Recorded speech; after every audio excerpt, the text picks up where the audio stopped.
اللہ الرحمن الرحیم۔ سورہ آل عمران کی آیت نمبر 59 اور 60 ہے۔ رسول اللہ صلی اللہ تعالیٰ علیہ وسلم کے پاس نجران کے علاقے سے عیسائیوں کا ایک وفد آیا تھا، تقریباً 60 اس میں تعداد تھی، 14 اس میں بڑے بڑے ان کے سردار تھے۔ تو انہوں نے رسول اللہ صلی اللہ علیہ وسلم سے گفت و شنید کی، کچھ بحث و مباحثہ کیا۔ تو یہ سورۃ آل عمران کی ابتدائی تقریباً 80 آیات اسی کے متعلق ہیں، جو انہوں نے گفتگو کی، جو باتیں کی، جو دلائل دیے، ان کی تردید فرمائی گئی۔ اس موقع پر رسول اللہ صلی اللہ علیہ وسلم نے جب حضرت عیسیٰ علیہ السلام کے بارے میں یہ فرمایا کہ وہ اللہ کے بندے ہیں، اس پر وہ عیسائی بڑے غصے میں آ گئے، کہنے لگے جی آپ نے کوئی ایسا انسان دیکھا ہے جو بغیر باپ کے ہو؟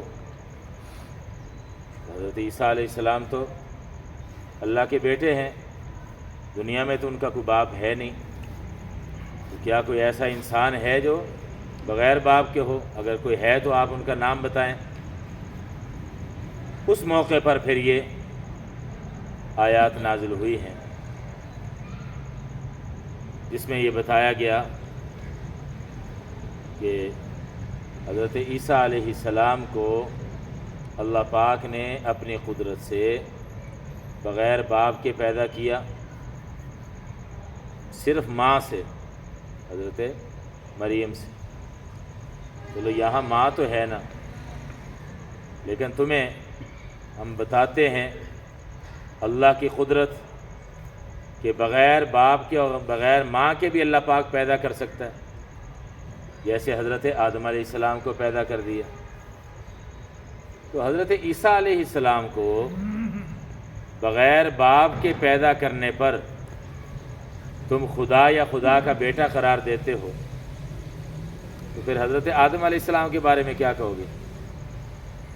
وہ تو بغیر ماں کے، بغیر باپ کے پیدا کیے گئے، حالانکہ ان کو تم خدا نہیں کہتے، ان کے بارے میں ایسا الوہیت کا کوئی عقیدہ نہیں رکھتے، بلکہ ان کو تم بشر مانتے ہو، انسان مانتے ہو، ابو البشر مانتے ہو۔ تو حضرت عیسیٰ علیہ السلام کو پھر کیوں خدا کا بیٹا قرار دیتے ہو؟ یہ تو اللہ کی قدرت ہے، وہ جسے چاہے بغیر ماں باپ کے پیدا کر دے، جسے چاہے بغیر باپ کے پیدا کر دے، جسے چاہے بغیر ماں کے پیدا کر دے۔ حضرت آدم علیہ السلام کو تو بغیر ماں باپ کے پیدا کیا، اور حضرت حوا کو بغیر ماں کے پیدا کیا۔ حضرت حوا کی ماں کون ہے؟ حضرت حوا کو تو حضرت آدم علیہ السلام سے اللہ نے پیدا کیا اپنی قدرت سے۔ تو اس لیے اس کا یہ مطلب نہیں ہے کہ اللہ پاک جس کو عجیب طریقے سے اپنی قدرت سے پیدا فرما دے تو ان کے بارے میں تم شرکیہ عقیدہ رکھنا شروع کر دو، ان کو خدا یا خدا کا بیٹا ماننے لگ جاؤ، یہ تمہارے لیے جائز نہیں ہے، اس کی اجازت نہیں ہے۔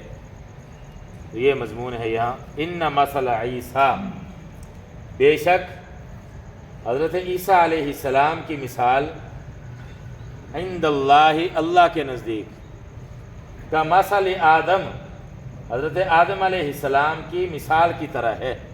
کاف کا معنی طرح، اور مثل کا لفظ یہ حالت کے معنی میں بھی استعمال ہوتا ہے، حالت بھی اس کا ترجمہ کر لیتے ہیں۔ حضرت آدم علیہ السلام کی حالت کی طرح ہے، کس بات میں؟ کہ جیسے اللہ نے ان کو اپنی قدرت سے پیدا کیا بغیر باپ کے اور بغیر ماں کے، تو یہاں حضرت عیسیٰ علیہ السلام کو بھی بغیر باپ کے پیدا کر دیا۔ تو اس لحاظ سے وہ بھی حضرت آدم علیہ السلام کی طرح ہیں، بلکہ آدم علیہ السلام میں تو اللہ کی قدرت اس سے بھی زیادہ اعلیٰ درجے میں ظاہر ہو چکی ہے۔ خلقہ من تراب، خلق اس نے پیدا کیا، کس نے؟ اللہ نے۔ خالق کا فعل ماضی ہے، اس میں ہوا ضمیر چھپی ہوتی ہے۔ خلقہ، اس نے پیدا کیا ان کو، یعنی حضرت آدم علیہ السلام کو اللہ نے پیدا کیا ان کو کس سے؟ من تراب، مٹی سے۔ ثم قال لہو، پھر فرمایا لہو ان کو، یعنی آدم علیہ السلام کو، کن، ہو جا، فیکون، تو وہ ہو گئے۔ خلقہ من تراب سے یہ مراد ہے کہ مٹی سے ان کا جسم بنایا، قالب جس کو کہا جاتا ہے، ظاہری جسم، ڈھانچہ اللہ پاک نے مٹی سے بنایا، اور پھر حکم دیا، قال لہ کن فیکون سے مراد ہے حکم دیا کہ جاندار ہو جا، اس میں جان پڑ گئی، کن فیکون سے یہ مراد ہے۔ اس لیے اللہ رب العزت نے اپنی قدرت سے ان کو بھی پیدا کیا، تو یہ ان کو بیٹا کوئی بھی قرار نہیں دیتا۔ انسان شرک میں مبتلا ہوتا ہے تو عقل ماری جاتی ہے۔ ایک عالم دین کتابوں میں لکھا ہے، واقعہ آتا ہے کہ کسی عیسائی سے مناظرہ کر رہے تھے۔ اللہ پاک نے ہر دور میں رجال کار پیدا کیے ہیں، اللہ نے کام لیے ہے، دین کی حفاظت کا ذمہ تو اللہ نے لیے ہے، لیکن اس کی مہربانی ہے، وہ استعمال فرما لے جس کو چاہے۔ تو ہر دور میں اللہ پاک نے ایسے علماء کو منتخب کیا کہ جنہوں نے قربانیاں دیں، محنتیں کی ہیں، تو یہ دین جو ہے وہ ہم تک پہنچا ہے ان حضرات کی قربانیوں کی برکت سے۔ حفاظت تو یقیناً اللہ نے کی ہے، ان کو بھی اللہ نے توفیق عطا فرمائی ہے، لیکن ظاہری سبب وہ بنے ہیں۔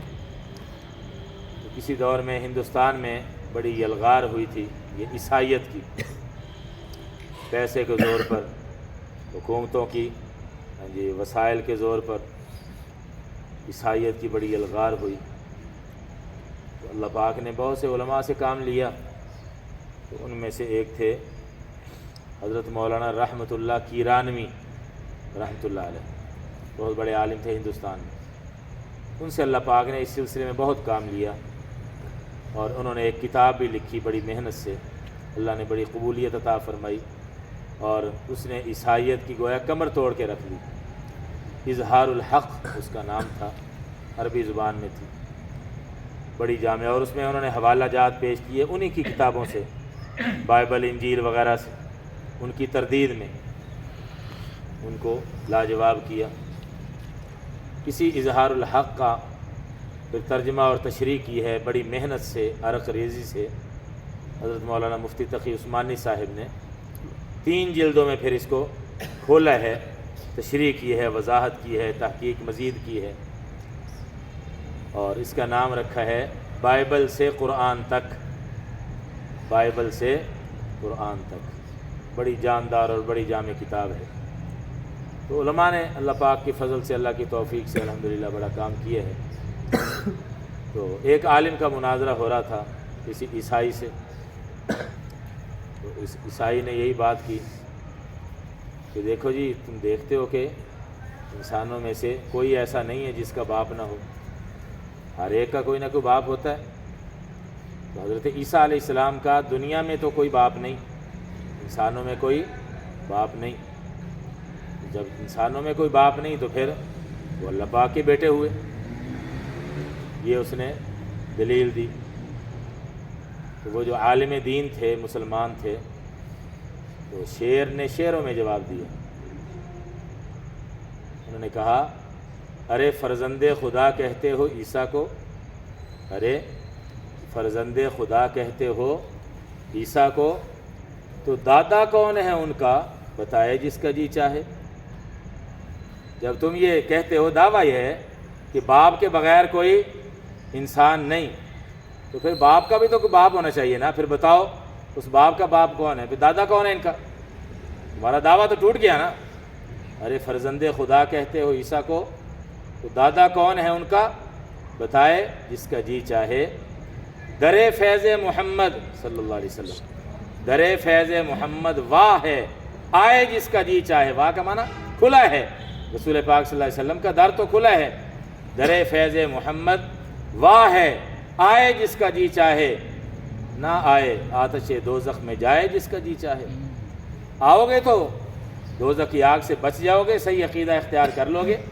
ہاں جی، علامہ انور شاہ کشمیری رحمۃ اللہ علیہ ہمارے بزرگوں میں سے، اللہ نے بڑا علم عطا فرمایا تھا، علم کے پہاڑ تھے، حافظہ بڑا تھا، تو بات پڑھ لیتے تھے 40 سال تک، وہ بات ان کو بھولتی نہیں تھی۔ تو کسی وہ آریہ پنڈت آریہ تھا، اسی طرح ان کا کو پادری، تو اس نے چیلنج دیا کہ جی عربی میں نے آپ سے مناظرہ کرنا ہے، عربی زبان میں۔ اور یہ جو باطل لوگ ہوتے ہیں وہ اس طرح کی تیاری کرتے ہیں، مختلف زبانیں سیکھتے ہیں اسلام پر اعتراض کرنے کے لیے، اس میں مہارت حاصل کرتے ہیں، محض اسلام پر اعتراض کرنا مقصود ہوتا ہے۔ تو اس نے چیلنج دیا کہ جی میں نے آپ سے مناظرہ کرنا ہے اور مناظرہ بھی عربی میں کرنا ہے۔ تو علامہ انور شاہ کشمیری رحمۃ اللہ علیہ نے فرمایا کہ ٹھیک ہے، آپ کا مناظرہ مجھے قبول ہے، لیکن تھوڑی سی ترمیم کے ساتھ۔ آپ کا چیلنج قبول ہے، تھوڑی سی ترمیم کے ساتھ۔ وہ کیا؟ عربی میں مناظرہ ہوگا، اور عربی میں نثر میں نہیں بلکہ نظم میں مناظرہ ہوگا، اشعار میں مناظرہ ہوگا۔ آؤ ٹھیک ہے، تو اس پہ بھاگ گیا وہ۔ تو اللہ رب العزت نے کام لیا۔ حضرت شاہ اسماعیل شہید رحمۃ اللہ علیہ، حضرت شاہ عبدالعزیز محدث دہلوی رحمۃ اللہ علیہ، اللہ پاک نے ان کو بڑا علم و فضل عطا فرمایا تھا۔ تو ان سے کسی نے کہا تھا، عیسائی نے، کہ پتہ چل جائے گا تم حق پر ہو یا ہم حق پر ہیں، تم بھی قرآن کو آگ میں ڈالو، ہم انجیل کو آگ میں ڈالتے ہیں۔ تو اگر انجیل جل گئی قرآن بچ گیا تو پتہ چل جائے گا تم سچے ہو، اور اگر قرآن جل گیا انجیل بچ گئی تو ہم سچے۔ تو اللہ پاک نے ان کو فراست عطا فرمائی تھی، تو اس نے کوئی مثالہ وغیرہ لگایا ہوگا انجیل کو۔ اور میں کہ ٹھیک ہے تمہارا چیلنج قبول ہے، لیکن اس طرح سے تم قرآن سینے سے لگاؤ، میں قرآن سینے سے لگاتا ہوں، تم انجیل سینے سے لگاؤ، میں بھی آگ میں چھلانگ لگاتا ہوں، تم بھی آگ میں چھلانگ لگاؤ، پھر پتہ چلے گا سچا کون ہے جھوٹا کون ہے۔ ہاں جی، اس پہ بھاگ گیا وہ۔ اللہ پاک نے یوں کام لیے ہے علماء سے، اللہ پاک ان سب کو جزائے خیر نصیب فرمائے۔ الحق من ربک، آخر میں اللہ رب العزت یہ فرما رہے ہیں، یہ جو کچھ بیان کر دیا گیا ہے اصل حق یہی ہے۔ الحق من ربک، حق تیرے پروردگار کی طرف سے ہے، یعنی جو کچھ یہ پیچھے مضمون آیا ہے، جو تفصیل آئی ہے، یہی حق بات ہے، اس لیے اس سے ادھر ادھر نہ ہونا۔ یہی صحیح عقائد ہیں، یہی حقائق ہیں جو قرآن نے بیان کر دیے ہیں۔ الحق، حق من ربک، تیرے رب کی طرف سے ہے، یا یوں بھی ترجمہ کر سکتے ہیں، حق وہی ہے جو تیرے رب کی طرف سے ہے، حق وہی ہے جو تیرے رب کی طرف سے ہے۔ فلا تکن من الممترین، فلا تکن، پس نہ ہو جا۔ یہ قرآن کے ہر مخاطب کو، جس سے قرآن خطاب کر رہا ہے، اس کو کہا جا رہا ہے، یا رسول اللہ صلی اللہ علیہ وسلم کو براہ راست کہا جا رہا ہے، لیکن رسول اللہ صلی اللہ علیہ وسلم کے واسطے سے اصل سنانا مقصود ہے امت کو۔ فلا تکن، پس تو نہ ہو، من الممترین، شک کرنے والوں میں سے، پس تو نہ ہو شک کرنے والوں میں سے، یعنی قرآن نے یہ جو حقائق بیان کیے ہیں اس پر کامل اعتقاد اور یقین ہونا چاہیے، اس میں ذرا برابر بھی شک کی گنجائش نہیں ہے۔ اللہ پاک ہم سب کو کامل حق پر یقین اور استقامت نصیب۔ الحمدللہ رب العالمین، الصلاۃ والسلام علی سید الانبیاء والمرسلین، ربنا آتنا فی الدنیا حسنۃ وفی الآخرۃ حسنۃ وقنا عذاب النار، اللهم أعنا على ذكرك وشكرك وحسن عبادتك، اللهم اجعلنا من الموحدين المخلصين، اللهم اجعلنا من الموحدين المخلصين، اللهم اجعلنا من الموحدين المخلصين، يا مقلب القلوب ثبت قلوبنا على دينك، صلى الله تعالى على خير خلقه محمد وآله وأصحابه أجمعين، آمين برحمتك يا أرحم الراحمين۔